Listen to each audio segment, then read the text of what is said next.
Sandra உள்ள வரப்போறாங்க. கண்டிப்பா திவ்யா வந்து விட மாட்டாங்க. ஒரு பிரச்சனை வீட்டுக்குள்ள இருக்கு அப்படின்னு தான் சொன்னேன். சாண்ட்ரா உள்ள வந்தோடனே ரம்யாட்ட போயிட்டு கேட்கிறாங்க. அதாவது நான் சொல்லவே இல்லைன்னு சொல்லிட்டு என் கிட்ஸ் மேல சத்தியம்லாம் பண்ணிட்டு இருக்காங்க. வினோத் வேற உள்ள என்ட்ரி கொடுத்தாரு. நான் அப்பவே சொன்னேன்ல, அரோரா வந்து பிரைஸ் பண்ணி தான் பேசுவாரு, எடுக்கிறதுக்கு காரணம் இல்லைன்னு சொன்னேன். அதை மாதிரிதான் சொல்லிட்டு இருக்காரு. எல்லாத்தையுமே நம்ம ஃபுல்லாவே பார்த்தரலாம். ஹாய் மக்களே, அவங்க ஷாம். நிறைய பேர் வீடியோ பாக்குறீங்க, லைக் பண்ணாம பாக்குறீங்க. லைக் பண்ணிட்டு பாத்தீங்க அப்படின்னா ரொம்பவே சந்தோஷமா இருக்கும். ஹைப் இருக்கும், ஹைப்பை கூட தட்டி விடுங்க. அதாவது கனி வந்து நான் சாண்ட்ரா நிக்க வச்சு கேள்வி கேட்கன்னு சொல்லிட்டு அவங்க வெயிட் பண்ணிட்டு இருக்காங்க. இன்னொரு சைடு சுபிக்ஷா பாத்தீங்கன்னா அந்த ஸ்கூபிடு விஷயம், அந்த விஷம்னு சொன்ன விஷயத்தை அவங்களுமே வெயிட் பண்றாங்க. இங்கிட்ட ரம்யா வந்து பாத்தீங்கன்னா இவங்களா வாண்டடா வந்து வண்டியில ஏறாங்க. ஆல்மோஸ்ட் அது முடிஞ்சிருச்சு. வெளியில வந்து ஒரு விஷயத்த பார்த்துட்டு வந்திருக்காங்க. சாண்ட்ரா பார்த்துட்டு வந்து ரம்யாட போயிட்டு பேசுறாங்க. அது என்ன சினாரியோ அப்படின்னா, பாம்பு விஷம் அப்படின்னு சொன்னது வந்து பார்வை சொல்லியிருப்பாங்க. இவங்க கூட உட்காந்து ஒத்து ஊதி இருப்பாங்க. அந்த இடத்துல இவங்க என்ன சொல்லியிருந்திருக்கணும் அப்படின்னா, எனக்கு அப்படி தெரியல, இல்ல அப்படி இல்லை அப்படின்ற மாதிரி சொல்லாம இவங்களும் கூட சேர்ந்து பேசிட்டு இருந்தாங்க. அந்த சினாரியோவை தான் ரம்யா சொல்றாங்க. ஆனா வந்து சாண்ட்ரா வாயில இருந்து பாம்பு இந்த மாதிரி இதை வந்து அவங்க சொல்லலை.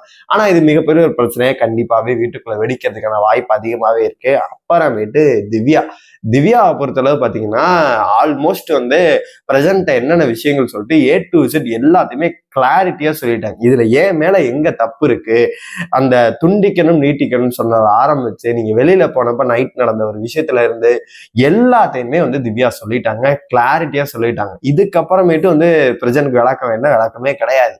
அதனால வந்து ஆல்மோஸ்ட் அவரே ஐயோ எங்கிட்டு போனாலும் இவங்க திட்டுறாங்க இது பண்றாங்கன்னு சொல்லிட்டு வீட்டுக்குள்ள இருக்கதே தெரியல, 6 வாட்டுக்கு வந்து சர்வே பண்ணிட்டு இருக்காரு. அதனால என்னைய பொறுத்தளவு சாண்ட்ரா, பிரஜன், திவ்யா இவங்க 3 பேர் உட்காந்து பேசும்போது கண்டிப்பா ஏதாச்சும் ஒரு கன்க்ளூஷன் வந்து கிடைக்கும். இதுல வந்து திவ்யா எல்லா விஷயத்தையும் சொல்லிடுவாங்க. நீங்க சட்டையை பிடிச்சு கூட கேட்டிருக்கலாமே, இவ்வளவு பிரச்சனைகள் நடந்துக்கு என்கிட்ட சொல்லியிருந்திருக்கலாமே அப்படின்ற மாதிரி வந்து திவ்யா கேட்கும் போது சாண்ட்ரா என்ன திரும்ப சொல்லுவாங்க, அதான் பேபி, ஏன்னா ஃபினாலே வீக் வேற வந்துருச்சு, ஆல்மோஸ்ட் வந்து திவ்யா தான் டைட்டில்னு சொல்லிட்டு சாண்ட்ராக்கும் தெரியும், இவங்களுக்கும் தெரியும். மேபி பேரை கெடுக்கணும் அப்படின்னு முடிவு பண்ணா ஏதாச்சும் ஒண்ணு பண்ணலாமே வெளியே. இல்ல டார்லிங் சரி விடுங்க டார்லிங், பாத்துக்கலாம், சாரியா டார்லிங், சரி டார்லிங் இருன்னு சொல்லிட்டு அக்யூரேட்டா காலில் விழுந்துட்டு பாத்தீங்கன்னா அந்த இடத்துல இருந்து தவிர்த்துட்டு போயிடுவாங்க. சுபிக்ஷாட்ட மேபி வந்து பிரஜன் ஒரு இடத்துல சொல்லியிருப்பாரு, சுபிக்ஷாலாம் போ சொல்லு, நான்லாம் ஏதாச்சும் சொல்லி விட்டுருவேன் அப்படின்ற மாதிரி வந்து ஹார்ஷா பேசியிருப்பாரு. அப்போ வந்து சுபிக்ஷா வந்து கொஞ்சம் ஒரு நார்மலா தான் இருப்பாங்க, யார் பேசினாலும் மன்னிப்பு கேட்டு போயிடுவாங்க. ஆனா இப்போ வந்து சுபிக்ஷா நேத்தே கூட நம்ம பார்த்திருப்போம், வியானா வந்து வெளியில வந்து பார்த்துட்டு வந்து பாத்தீங்கன்னா நான் பண்ணவே நீ எப்படி நீ பண்ணேன்னு சொன்ன, நீ சொன்ன விஷயம் தான் ஹர்ட் ஆச்சு, இந்த விஷயம் நாமினேட் பண்றதுதான் ஒரு கேம் தானே அப்படின்ற மாதிரி உடச்சு பேசியிருப்பாங்க. அதனால என்னைய பொறுத்தளவு சுபிக்ஷாட்ட போய் பேசினாங்க அப்படின்னா என்னை எப்படி நீங்க நாயின்னு சொல்லலாம் அப்படின்ற விஷயத்த வந்து கண்டிப்பா மிகப்பெரிய ஒரு பிரச்சனை அவங்களுமே ஆக்குவாங்க.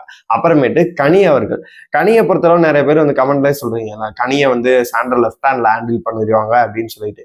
அது முன்னாடி வெளியில போயிட்டு நிறைய விஷயங்கள் பார்த்துருப்பாங்க.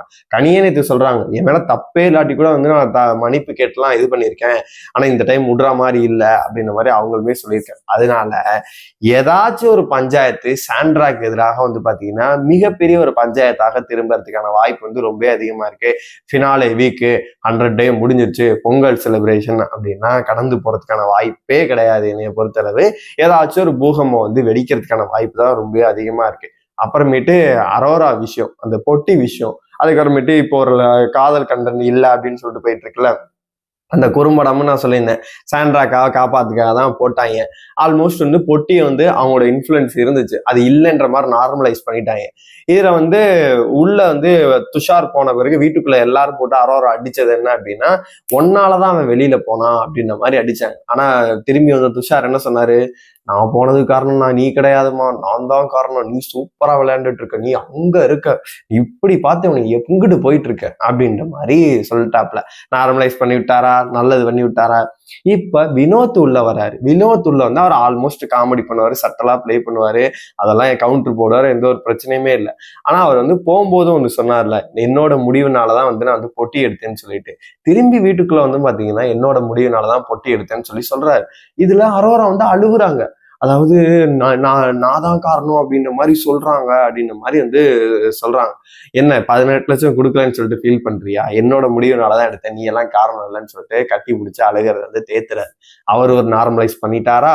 அதனால ஆல்மோஸ்ட் பார்க்கும்போது எல்லாரும் அரோராக்கு வந்து நன்மையா பண்ணிட்டு இருக்காங்க. இதனால ஓட்டு இன்க்ரீஸ் ஆகுமான்னு கேட்டா பார்த்து விசா புரோசன் தான். அன்அஃபிஷியலோட நீங்க எடுத்து பாருங்க. விக்ரம் இப்ப மேல போயிட்டாரு, அரவரா வந்து கீழே போயிட்டாங்க. ஃபர்ஸ்ட் இடத்துல வந்து லேக் கணக்குல ஓட்டுகள் வாங்கி பாத்தீங்கன்னா திவ்யா வந்து கம்ஃபர்டபுளா இருக்காங்க. என்னை பொறுத்த வரைக்கும் டைட்டில்னா திவ்யா கிடைக்கலாம், அப்புறமேட்டு ரன்னர் அப் வந்து சபரி கிடைக்கலாம்.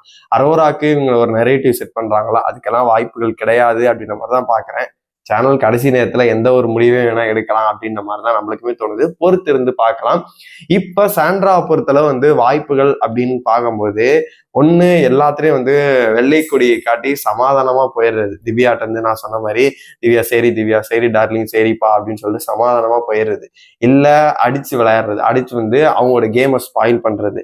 மேபி வெளியில ஏதோ சொல்லி அமைச்சிருந்தாங்க, இந்த மாதிரி நீங்க இந்த மாதிரி கேளுங்க, இந்த மாதிரி பண்ணியிருந்தாங்க அப்படின்னு சொல்லிட்டு அவங்க எது மேபி நிறைய வீடியோஸ் எல்லாம் பார்த்து, ஏன்னா சாண்ட்ராக்கும் நிறைய சப்போர்ட்டர்ஸ் எல்லாம் இருக்காங்கல்ல, அந்த மாதிரி இருக்கும்போது அப்படி பண்ணா மேபி வாய்ப்புகள் இருக்கு. மேபி என்ன பொறுத்தளவு ரம்யாட்ட பிரச்சனைகள் அதிகமா இருக்க வாய்ப்பு இல்ல, கனிட்டே நான் எதிர்பார்க்கல. என்னை பொறுத்த வரைக்கும் திவ்யாட்ட சண்டை வலுக்குமோ அப்படின்ற மாதிரி எனக்கு தோணுது. ஏன்னா வந்து சாண்ட்ரா வெளியில போறப்பையும் கூட பார்க்கும்போது திவ்யா வந்து பாத்தீங்கன்னா சரி ஓகே சரி அப்படின்ற மாதிரிதான் சொல்லியிருந்தாங்க. பிரசன்ட்டை தான் வந்து எல்லா விஷயத்தையும் போட்டு உடைச்சிருந்தாங்க. அதனால என்னை பொறுத்த வரைக்கும் திவ்யாக்கும் சாண்ட்ராக்கும் தான் சண்டை பிரச்சனைகள் எதுவும் வரத்துக்கான வாய்ப்புகள் இருக்க மாதிரி நான் பாக்குறேன். நீங்க சொல்லுங்க. இப்ப வந்து ஆல்மோஸ்ட் எல்லாமே வீட்டுக்குள்ள வந்துட்டாங்க, பார்வதி அண்ட் கமருதீன் தவிர. அவங்களுக்கு ரீஎன்ட்ரி என்பதும் கிடையாது, கிராண்ட் ஃபினாலையும் வரமாட்டாங்க அப்படின்னு தகவல் தான் வந்திருக்கு. எதுவும் பாசிபிள் இருந்துச்சு அப்படின்னா கண்டிப்பா அவங்களை வந்து சேர்த்தாங்க. இன்னும் ஒரு 3 நாள் தான் இருக்கு. ஆல்மோஸ்ட் வந்து பாத்தீங்கன்னா எல்லாருமே வீட்டுக்குள்ள வந்துட்டாங்க. இது ஒரு செலிப்ரேஷனா போகுமா, இல்ல பழைய பிரச்சனைகளை வந்து யாராச்சும் தூண்டுவாங்களா? உங்களோட கருத்துக்கள் எல்லாத்தையுமே மறக்காம கமெண்ட் பாக்ஸ்ல சொல்லுங்க.